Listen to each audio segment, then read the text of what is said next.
Watoto wa Mungu Baba aliye hai, Bwana Yesu apewe sifa. Bwana wetu Yesu Kristo asifiwe sana. Ninamshukuru Mungu Baba, Baba yetu wa mbinguni na duniani, kwa nafasi tena aliyotupa kwa ajili ya utukufu wake. Hakika Baba yetu wa mbinguni ametupa nafasi. Ni neema ya Mungu imetukusanyisha tena pamoja kwa utukufu wa jina lake. Kwa jina kuu la Bwana wetu Yesu Kristo tumekusanyika, na ibada tulio nayo ni ibada ya kumaliza wiki kwa jina la Yesu na kuanza wiki nyingine tena kwa jina la Yesu, tukimshukuru Mungu hapa tulipofika. Ni mkono wake umetufikisha. Tumeimaliza wiki tena kwa ajili ya utukufu wa jina lake. Tunamshukuru Mungu kwa kuwa ni mwema, kwa maana fadhili zake ni za milele. Na pia tuna ufahamu ya kwamba hatuwezi kusogea hata hatua moja bila msaada wake. Kwa hiyo tunaikabidhi wiki yetu nyingine tena katika mikono ya Mungu Baba aliye hai, mikono iliyo mikuu kuliko mikono yote. Bwana Yesu apewe sifa sana. Ninayesema nawe ni Mama Elwa, Jesus is the way, kwa moyo wa unyenyekevu kabisa na upendo, na kukaribisha katika ibada hii, na imani yako yote weka kwa Mungu na kwenye neno lake ambalo latosha kabisa kukuokoa ewe mwanadamu. Mimi ni chombo, mimi ni mtumwa wa Kristo. Imani yako yote weka kwa Mungu ambaye ananitumia mimi kama chombo na amenituma mimi kama mtumwa wake, mtumishi wake. Kwa hiyo imani weka kwa yule aliye mkuu wa wakuu. Bwana Yesu apewe sifa sana. Jina la Bwana Yesu libarikiwe. Na ujumbe ambao Roho Mtakatifu wa Mungu ameuachia katikati yetu unasema ya kwamba amka na uanze kumwombea Yakobo wako na Petro wako, tena kwa juhudi.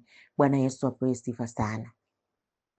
Ni ujumbe mzuri sana ambao kila mtu anauhitaji katika maisha.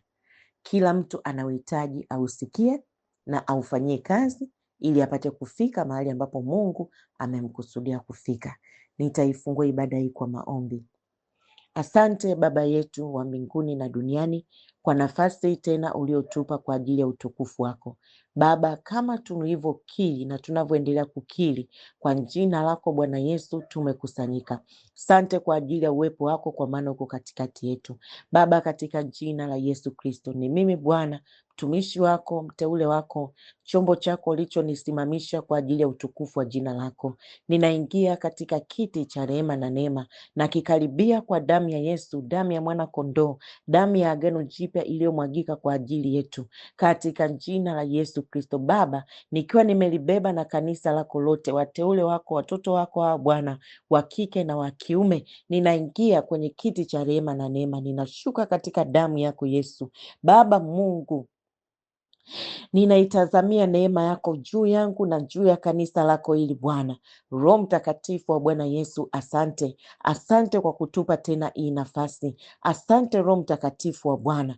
Baba Mungu, nakusihi rehema zako na neema yako juu yangu na juu ya kanisa lako hili, mfalme wa amani. Msamaha wa damu yako ukapite juu yangu. Unisamehe Baba, popote nilipokosa, ninatubu kwako. Iwe ni kwa mawazo yangu, kwa maneno au kwa matendo yangu. Iwe ni kwa kujua, kwa kutokujua. Iwe ni kwa kukusudia, kwa kutokusudia. Baba, kwa damu yako Yesu, naomba utakaso wa damu yako takatifu. Sina wema wa kutosha dhambi zangu kuziosha, ni kwako Bwana Yesu nakimbilia. Naomba kuoshwa na kusafishwa kwa ajili ya utukufu wa jina lako, na ukazidi kunifinyanga kuwa chombo chako kiteule kwa ajili ya utukufu wa jina lako. Asante kwa damu yako ya utakaso yenye kutusafisha Bwana. Baba, ndipo sasa ninatubu kwa ajili ya wateule wako, kanisa lako, watoto wako hawa Bwana unaowapenda upeo. Baba Mungu, nakusihi rehema na neema juu yao, juu msamaha wa damu yako juu ya mwili wako Kristo, katika kila kabila na lugha na jamaa na taifa. Wapo walio wako Bwana, ndivyo neno lako la ufunuo linavyosema. Unastahili mwana kondoo wa Mungu ni wewe Yesu, uliyechinjwa ukamnunulia Mungu Baba watu wa kila kabila kwa damu yako takatifu, na lugha na jamaa na taifa. Umetununua kwa damu yako Yesu. Umetufanya sisi watoto wa kifalme na ukuhani kwa Mungu Baba aliye hai, nasi tunatawala juu ya nchi kwa damu ya Yesu Kristo, mwana wa Mungu aliye hai. Kwa damu yako hii Bwana Yesu iliyotununua, ikamtakase kila mmoja, ukasamee uovu na makosa ya watoto wako, na damu yako Yesu ikawasafishe na kuwafinyanga na kuwapa wa mwanzo mpya kwa utukufu wa jina lako. Ni wakati mwingine tena. Roho Mtakatifu wa Mungu, asante kwa kutupa wakati huu. Roho Mtakatifu wa Mungu, naomba usiipungukie ibada hii. Ninazidi kukufungulia mlango. Roho Mtakatifu wa Bwana Yesu, ingia, tujaze, tuongoze, tushauri, jicho lako likitutazama. Roho Mtakatifu wa Mungu, uliye mwalimu wa walimu, tufundishe. Roho Mtakatifu wa Bwana Yesu, tukumbushe yote. Wewe mwenye kuyatwaa ya Baba na ya Mwana Yesu Kristo, mwana wa Mungu aliye hai, na kutupasha sisi habari. Roho Mtakatifu wa Mungu, jifunue, funua neno la Mungu maishani mwetu, mfunue Kristo maishani mwetu, mfunue Mungu Baba, Mungu Mwana, Mungu Roho Mtakatifu maishani mwetu. Roho Mtakatifu wa Bwana Yesu, tufinyange. Roho Mtakatifu wa Mungu, tembea na neno lako ili Bwana linapopita kila eneo, uwepo wako na uweza wako uwepo Bwana. Kwa jina la Yesu Kristo, ninamwaga damu Yesu juu ya kila kabila na lugha na jamaa na taifa, juu ya maanga yote na mbingu za mbingu na vilindi vya maanga, kwa jina la Yesu. Damu ya Yesu ninamwaga juu ya nchi kwa jina la Yesu Kristo, na vilindi vya nchi kwa damu ya mwana kondoo wa Mungu, katika jina la Yesu. Nayashinda, na zaidi ya kushinda yote tunashinda. Baba, naifunika ibada hii kwa damu ya Yesu. Kila inapopita, inapita katika mamlaka kuu ya damu ya Yesu. Falme na mamlaka za giza na wakuu wa giza hili na majeshi yote ya mapepo ambayo mapepo wachafu katika ulimwengu wa kiroho, kwa jina la Yesu Kristo, hamna mamlaka juu ya ibada hii. Watakapoiangalia Bwana, wakakutane na uwepo wako kwa jina la Yesu Kristo. Na yale mashauri yote ya giza na vikao vyote vya kuzimu vilivyopangwa ili kushindana na kusudi la Mungu kupitia ibada hii, kwa jina la Yesu natamka vimeshindwa kwa damu ya mwana kondoo wa Mungu. Katika jina la Yesu ninafunga falme na mamlaka za giza na wakuu wa giza hili na majeshi ya mapepo ambayo mapepo wachafu katika ulimwengu wa kiroho, waliojinua, wanaojinua na wanaotaka kujinua ili kulipinga kusudi la Mungu kupitia ibada hii, ili kufanya vita juu ya wateule wa Bwana, kwa jina la Yesu nami ninawafunga kwa damu ya mwana kondoo wa Mungu, kwa ufungu wa damu ya Yesu, ufungu wa Daudi, kwa jina la Yesu Kristo, mwana wa Mungu aliye hai. Hamna mamlaka juu ya ibada hii, hamna mamlaka juu ya watoto wa Mungu hawa, kwa jina la Yesu Kristo, bali ninaufungulia ufalme wa Mungu kwa jina la Yesu Kristo, uje hapa duniani kama uko mbinguni. Ufalme wa Mungu kwenye maisha yetu, ufalme wa Mungu kwenye mioyo yetu. Roho Mtakatifu wa Mungu, tembea ukalithibitishe neno lako ya kwamba ni lako na limetoka kwako, na jina la Bwana Yesu likazidi kutukuzwa milele na milele. Asante Yesu kwa kuwa umetusikia Baba. Asante, ninaichota damu Yesu na kunyunyiza kwenye mioyo yetu, kwenye fahamu zetu, kwenye fikra zetu, kwenye masikio yetu, macho yetu ya ndani na nje, kwa jina la Yesu. Masikio yetu nayanyunyizia damu Yesu, ukapate kusikia kunako kusikia, katika jina la Yesu. Baba, tufungulie akili zetu tuyaelewe maandiko, na neno lako likatutoe hatua nyingine tena, utukufu hadi utukufu, likazidi kutufinyanga, na mapenzi yako Mungu Baba, Mungu Mwana, Mungu Roho Mtakatifu yatimie, katika jina la Yesu Kristo. Utukufu ni kwa Bwana wetu Yesu Kristo milele na milele. Baba, asante kwa ujasiri wa Roho wako Mtakatifu ndani yangu, na kwenda kulinena neno lako sasa ulioliweka katika kinywa changu, ukatamka ukasema niliseme, nami Baba ninalisema neno lako kwa utukufu wa jina la Yesu. Asante Roho Mtakatifu, katika jina la Yesu, amen. Amen. Ujumbe ambao Roho Mtakatifu wa Mungu ameachilia katikati yetu unasema ya kwamba amka na uanze kumwombea Yakobo wako na Petro wako tena kwa juhudi. Bwana Yesu apewe sifa sana. Achana na kauli ya kishetani ya kusema watu wazuri hawakai au vizuri havikai. Kila mtu hapa duniani ana Yakobo wake na ana Petro wake. Hawa ni watu wa faida sana ambao Mungu amewapanga katika hatua za maisha yako. Sasa somo hili linasema ya kwamba amka na uanze kumwombea Yakobo wako na Petro wako tena kwa juhudi. Achana na kauli za kuzimu, achana na kauli za kishetani zinazosema ya kwamba watu wazuri wanakufa mapema, watu wazuri hawakai, watu wazuri au vizuri havikai. Hii misemo ipo, tumekutana nayo, lakini baada ya mimi kuokoka nimegundua kwamba hii ni misemo ya kishetani, tena ya kishetani kabisa. Bwana Yesu apewe sifa sana. Kwa hiyo wapendwa, watu wazuri katika maisha yako, mtoto wa Mungu, Mungu amewaweka kwenye maisha yako ili Mungu awatumie hao watu kukufanikisha wewe kulitimiza kusudi la Mungu, ili wewe ufanikiwe na ufike Mungu Baba alipokukusudia kufika. Mungu kuna watu amewapanga kwenye njia yako hatua kwa hatua. Kuna ambao utakutana nao watadumu kwenye maisha yako, na kuna ambao utakutana nao watafanya lile jambo, kuna mabadiliko watafanya kwenye maisha yako na wataondoka. Bwana Yesu apewe sifa sana.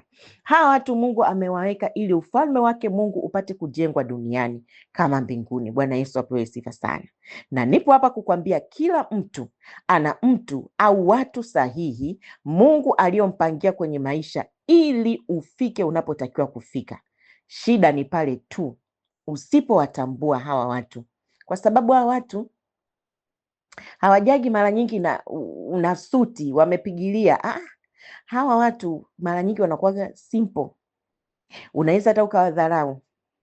Bwana Yesu apewe sifa sana.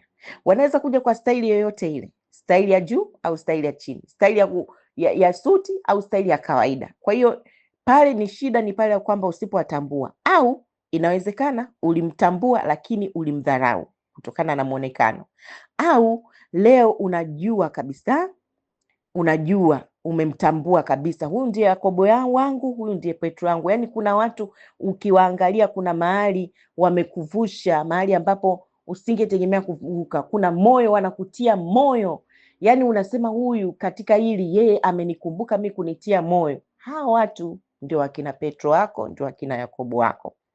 Na inaweza shida ni pale pia kuna wengine uliwadharau, leo hii unajuta, walishaondoka. Na Roho wa Mungu atusaidie sana. Nitafundisha neno hili kupitia neno la Mungu la Matendo sura ya 12. Utaisoma Matendo sura ya 12 kwa utulivu sana. Kwa mimi nitakuwa natoa mistari pale kwenye hii Matendo 12. Ukisoma hii Matendo 12 utaona ya kwamba Herode mfalme akanyosha mikono yake kuwatenda mabaya baadhi ya watu wa kanisa, akamuua Yakobo kwa upanga. Kwa hiyo Herode alidhamiria kutenda mabaya kanisa la Bwana, akachukua Yakobo ambaye alikuwa kiongozi, akamuua Yakobo kwa upanga. Na neno la Mungu linasema, na akiona imewapendeza Wayahudi, akaendelea akamshika na Petro. Manake nini? Yaani akiona imewapendeza wale wapambe wake, yaani akiona imewapendeza wale waliomzunguka, wanampa sifa, hongera kwa kumuua Yakobo, kwa maana sasa tunamuona mama Eli anahangaika. Umeona Kwa sababu Yakobo aliwekwa kwenye njia ya mama Eli ili mama Eli apate kufanya nini? Apate kulitimiza kusudi la Mungu. Sasa Yakobo ameuawa na nani? Na Herode. Neno la Mungu linasema, na akiona huyu Herode akiona imewapendeza wale wapambe wale Wayahudi, akaendelea akamshika na Petro. Alipokwisha kumkamata Petro, akamweka gerezani, akamtia mikononi mwa vikosi 4 vya askari 4 wamlinde, akitaka, sikiliza, akitaka baada ya Pasaka kumtoa na kumweka mbele za watu. Maanake baada ya Pasaka, maana wakati shikeshike la Yakobo limeisha, Petro amekamatwa, ikaja sikukuu. Huyu Herode akasema, huyu Petro nitamweka gerezani kwanza, sikukuu ikiisha hii na yeye namuua kwa upanga. Sasa wapendwa, tunaona mfalme Herode ameazimia kulitesa kanisa, na anaanza na wale ambao Mungu Baba amewaweka kama nguzo na baraka kwenye kanisa. Na nikisema kanisa, manake ni mimi na wewe tuliokombolewa kwa damu ya Yesu. Bwana Yesu apewe sifa sana. Na yani ameazimia, yani shetani adui ameazimia kuyatesa maisha yako, na anachofanya sasa, anaanza na wale ambao Mungu Baba amewaweka kama nguzo na baraka kwenye maisha yako na kwenye maisha ya watu kwa ujumla, kwa ajili ya kukamilisha kusudi lake. Sasa Herode akaanza kumkamata Yakobo, akamuua.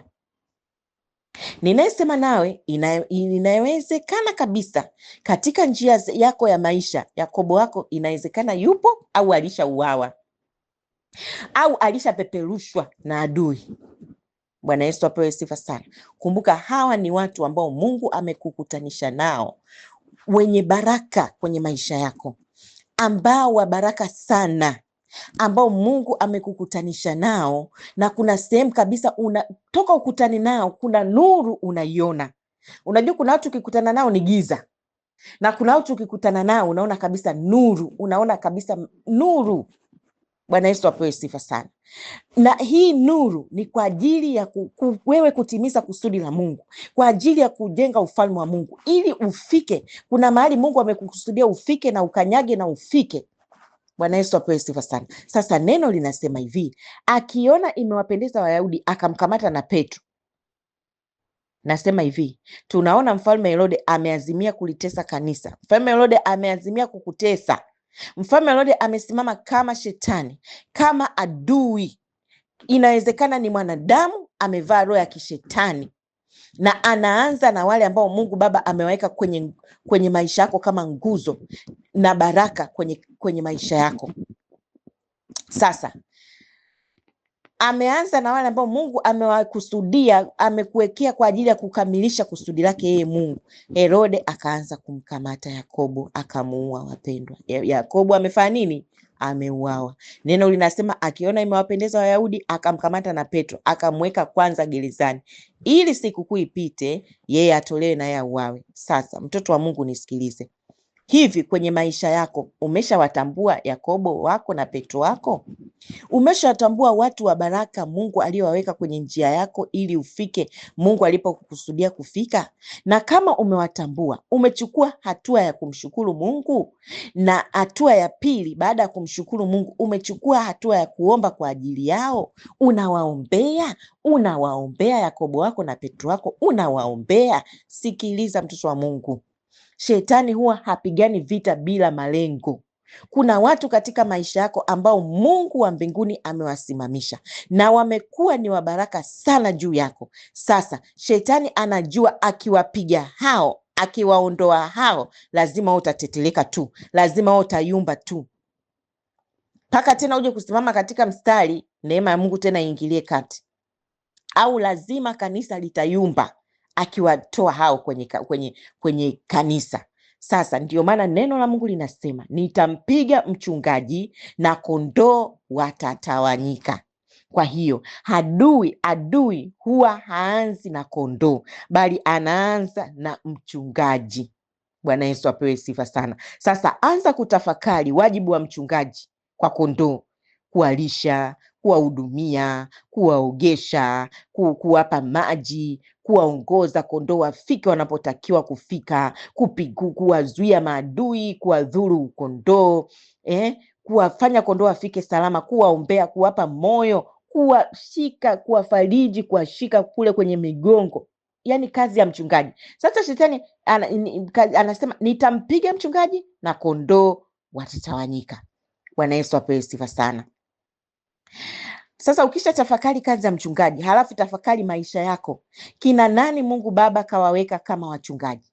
Wa kukupiga hata mgongo wakati unapita sehemu, wa kukufariji. Acha wale wakati unapita wenyewe ndio wanafurahia, wanakucheka. Sasa hao ndio Herode akimondoa mchungaji wako, wale ndio wanampigia makofi Herode. Na Herode akishaona imewapendeza wale, maana Herode leo anatakaga masifa, anataka kupigiwa makofi. Shetani anataka msifa. Akiona imempendeza, amekuondolea Yakobo wako, anamfuata na Petro. Petro kashayuka gerezani. Sasa tuendelee kusoma. Na ukumbuke Herode mfalme anawafuatilia. Ameshafanikiwa kumuondoa Yakobo wako. Sasa anamfuata na Petro wako. Ameshakamatwa Petro, anataka kumuondoa na yeye. Lakini wewe umeshtuka? Na neno hili leo likushtue katika jina la Yesu. Ule mstari wa 5, neno la Mungu linasema, basi Petro akalindwa gerezani, nalo kanisa likamuomba Mungu kwa juhudi kwa ajili yake. Petro yuko gerezani, ndio kanisa linashtuka. Jamani, Yakobo kafa, sasa hivi tena Petro kakamatwa. Kwa hiyo tufanyeje? Tuchukue hatua ya kufanya nini? Kuomba kwa juhudi. Neno la Mungu linasema kanisa likamuomba Mungu kwa juhudi kwa ajili yake, kwa ajili ya nani? Ya Petro. Sasa hawa baada ya kuona adui yupo serious, Yakobo wao kashakufa, ndio wanashtuka sasa, wanaanza kumwombea. Yani mimi niko hapa kukwambia, yani niliposoma hili neno, Roho wa Mungu alivyokuwa ananifunulia kabisa kabisa kabisa, nimetafakari maisha yangu kabla sijaokoka. Bwana Yesu apewe sifa sana. Nimeona mayakobo wangu wameuawa. Bwana Yesu apewe sifa sana. Bwana Yesu apewe sifa sana. Yakobo wako anaweza kawa ni mzazi wako, ambao shetani anajua kabisa nikiwaondoa wazazi wa huyu, hatosoma shule, hatofika mbali, atateseka, nitamtesa hapo katikati. Kuna nguzo zikiondoka kwenye maisha unayumba.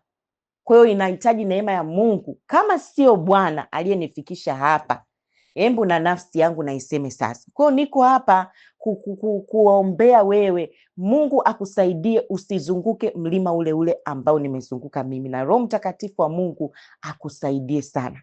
Yakobo wako na Petro wako ni watu wasiokuwa na unafiki kwenye maisha yako. Acha wale watu wanaokupenda wakati una kitu, wakati umeshafanikiwa sasa ndio wanaanza kukujulia hali, ndio hiki, ndio mwanangu, ndio hiki. Wale watu ambao wakati Yakobo wako na Petro wako walikuwa hawapo, nani alisimama kama Yakobo au Petro wako? Nani alikufariji? Bwana Yesu apewe sifa sana. Sasa hawa baada ya kuona adui yupo serious, Yakobo wao ameshakufa, ndio wanashtuka, wanaanza kumwombea. Wanaanza kumwombea Petro kwa juhudi. Hebu wote tuseme kwa juhudi. Walikuwa wapi kumwombea Yakobo? Tena acha tu kwa juhudi, hata kidogo kidogo tu. Sasa sasa hivi ndio wameshtuka, yani ndio kama jasho linawatoka. Sasa inabidi tutafute uso wa Mungu kumwombea huyu Petro, kwa sababu Yakobo na Petro walikuwa na umuhimu sana kwenye kanisa la Bwana. Bwana Yesu apewe sifa sana. Sijui wewe Yakobo wako na Petro wako ni nani? Ni mtumishi ambaye anakutiaga moyo, ambaye yuko tayari kukusikiliza? Je, ni wazazi wako? Je, ni mtu yoyote ambaye Mungu amekukutanisha naye, si ndugu, si jirani, lakini Mungu amekukutanisha naye, unaona kabisa huyu mtu ana upendo wa kweli na mimi. Bwana Yesu apewe sifa sana. Kwa mtu yoyote Mungu aliyemleta kwenye maisha yako na unaona ana umuhimu katika kutimiza hatima yako, jifunze kumwombea mtoto wa Mungu. Jifunze kumwombea mtoto wa Mungu. Jifunze kumwombea mtu kama huyo, tena kwa juhudi, kwa sababu kina Herode wanamtafuta sana huyo mtu. Wanajua wakimtengua miguu huyo mtu, wewe lazima utayumba, kwa sababu Mungu amemweka kwenye hatua ya maisha yako. Inawezekana ni mtumishi wa Mungu ambaye Mungu anamtumia kila wakati kukuhudumia kiroho. Unapokuwa down, unashangaa umekutana na neno la faraja linakufariji kupitia kinywa cha huyo mtumishi. Je, unachukuaga hata nafasi kumwombea huyo mtumishi? Bwana Yesu apewe sifa sana. Inawezekana ni wazazi wako wanakuwa na wewe, wanakutia moyo. Unachukuaga nafasi kuwaombea, kumshukuru Mungu na kuwaombea? Mshukuru Mungu kwa ajili yao na uwaombee. Au inawezekana ni mtu ambaye Mungu kakukutanisha naye, sio ndugu, sio rafiki, sio jirani, lakini ni mtu amekuwa baraka kubwa maishani mwako. Na neno la Mungu linasema kuna mtu rafiki anayeambatana na mtu kuliko hata ndugu. Kwa hiyo wapo Mungu anaweza kukukutanisha nao wakawa kama ndugu kwenye maisha. Yakobo wako ni nani na Petro wako ni nani? Na kama umewajua, je, umechukua hatua ya kumshukuru Mungu na kuanza kuwaombea? Waombee uhai. Bwana Yesu apewe sifa sana. Waombee washikamane na Yesu. Waombee wamjue Mungu na Yesu Kristo mwanaye aliyemtuma kwetu. Waombee Mungu azidi kuwatamia, wasirudi nyuma. Bwana Yesu apewe sifa sana. Lazima umwombee Yakobo wako na Petro wako kwa juhudi kubwa. Bwana Yesu apewe sifa sana. Usisubiri mpaka Herode apate mpenyo wa kuwavamia, wa kumuua, ndio uanze kusema watu wazuri hawakai, au angekuwepo mtu fulani saizi nisingepata hii shida. Alipokuwepo ulimwombea? Ulikuwa unamwombea mtoto wa Mungu? basi usirudie tena kosa hilo.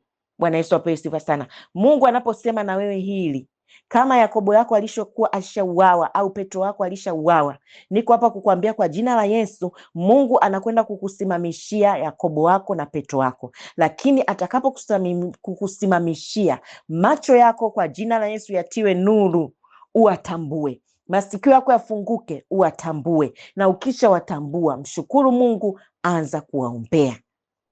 Bwana Yesu apewe sifa sana. Basi usirudie kosa. Tafakari Yakobo wako na Petro wako ni wakina nani, na ukijua umuhimu wa mtu kwenye maisha yako, cha kwanza lazima utamuombea. Nisikilize, ukijua umuhimu wa mtu kwenye maisha yako, cha kwanza utamuombea. Nitamuombea kwa namna gani, Mama El? Nitaanza kumshukuru Mungu kwa sababu mtu kama huyu kukutana naye ni neema ya Mungu. Kumbuka wakati wewe unamdharau, kuna watu wanatamani wawe naye karibu huyo mtu, unajua. Sasa wewe mshukuru Mungu, na Roho Mtakatifu wa Mungu atusaidie sana, atusafishe kwa neno hili kwa jina la Yesu Kristo, mwana wa Mungu aliye hai, na aturehemu mahali ambapo tulidharau mayakobo na mapetro ambao Mungu amewasimamisha kwenye maisha yetu. Bwana Yesu apewe sifa sana. Je, tuone wapendwa, kanisa lilivyoamua kuomba kwa Mungu kwa juhudi juu ya Petro, majibu yalitokea? Je, majibu yalitokea? Neno la Mungu linasema katika ule mstari wa 6, hata wakati Herode alipotaka kumtoa Petro usiku ule ule, Petro alikuwa analala katikati ya askari wawili, amefungwa minyororo miwili, walinzi mbele ya mlango wakilinda gereza. Hebu tuulizane mimi na wewe, kwa vifungo hivi vya Petro, kwa vifungo hivi na minyororo hii aliyofungwa na walinzi mbele ya mlango wakilinda gereza, hivi watu wasingechukua hatua ya kumwombea, ingekuwaje? Nakumbuka usiku huu neno la Mungu linasema ni ambao Herode amepanga amtoe amuue. Mstari wa 7 tunaangalia kwamba je, kanisa lilipochukua hatua kuomba kwa bidii, Mungu alijibu? Mkono wa Mungu ulisimama? Na wewe utakapoanza kuchukua kwa bidii hatua hii zinazokwambia, hakika, mstari wa 7, mara malaika wa Bwana akasimama karibu naye, akasimama karibu na Petro, nuru ikamulika mule chumbani, akampiga Petro bavuni, akamwamsha akisema, ondoka upesi. Minyororo yake ikamwanguka mikononi. Haleluya. Mstari wa 8, malaika akamwambia, jifunge, kavae viatu vyako. Akafanya hivyo, kisha akamwambia, jivike nguo yako, ukanifuate. Mstari wa 9, akatoka nje akamfuata, wala hakujua kuwa ni kweli yaliyofanywa na malaika, bali alidhani ya kwamba anaona maono. Na walipopita lindo la kwanza na la pili, wakaja hata mlango wa chuma wa kuingilia mjini, ukawafungukia wenyewe, wakatoka nje, malaika akamwacha. Sikiliza mtoto wa Mungu, kuna milango hata kama ni ya chuma, mtu akichukua hatua ya kusali huwa inafunguka yenyewe, bila kujali ina walinzi au haina walinzi. Bwana Yesu apewe sifa sana.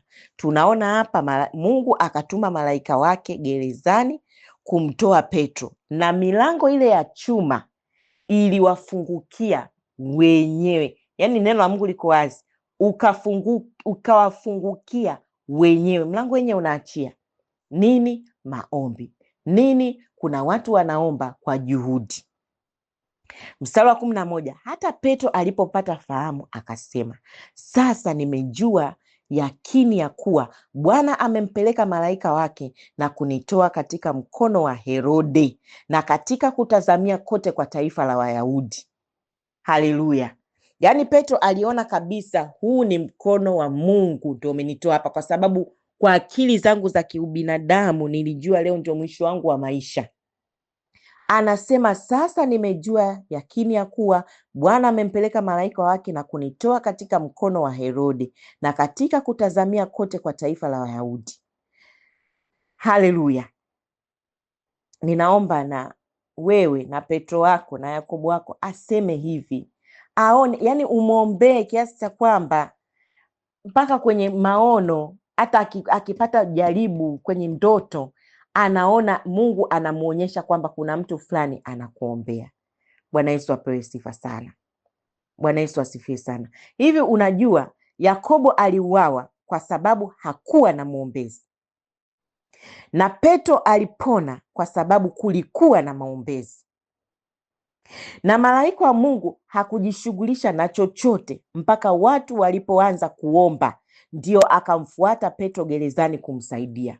Kwa hiyo maombi yasinge kuwepo, kanisa lisingeomba kwa juhudi, hivi vitu vyote ingekuwa ni bure. Malaika wa Bwana wangeendelea tu kurelax. Bwana Yesu apewe sifa sana. Petro angeuawa, Yakobo ndio huyo kauawa kwa sababu kanisa limechelewa kuingia kwenye maombi. Na Roho Mtakatifu wa Mungu atusaidie sana. Kwa hiyo nipo hapa leo kwa neno hili kukwambia, kuna watu kwa sababu zao binafsi, labda hata wivu, wanatazamia kuuawa kwa Yakobo wako na Petro wako, na furaha yao ni kukuona tu unahangaika, unasumbuka. Nami ninakutamkia kwa jina la Yesu, amka na uanze kumwombea Yakobo wako na Petro wako, na Mungu anajibu maombi. Yuko Mungu ajibuye maombi, anajibu kwa moto. Bwana Yesu apewe sifa sana. Hakika atapigana na wanaopigana na wewe, atateta na wanaoteta na wewe.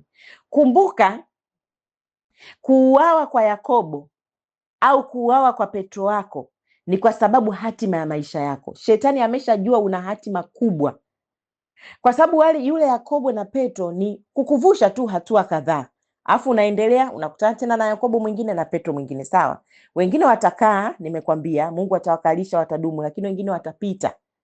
Bwana Yesu apewe sifa sana.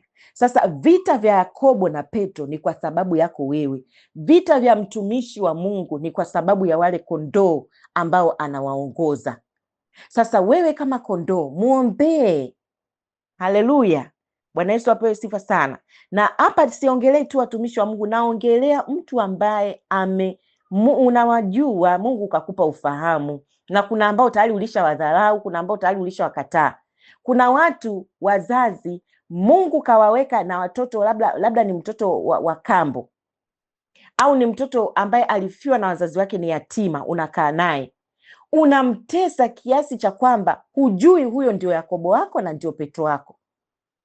Unakuja kujuta baadaye, yule mtoto ameshafanikiwa, unajuta, unasema kwa nini sikuaga karibu naye wakati ule. Na Mungu atusaidie sana, atupe macho ya rohoni. Bwana Yesu apewe sifa sana. Kwa hiyo niko hapa kukwambia, sali, waombee, kwa sababu Herode anawatafuta. Waombee. Unapoona mtu ana baraka kwenye maisha yako, mshukuru Mungu na umwombee. Haleluya. Na hili ndio neno la Bwana. Mungu akubariki sana kwa kusikia. Haleluya. Bwana Yesu apewe sifa sana.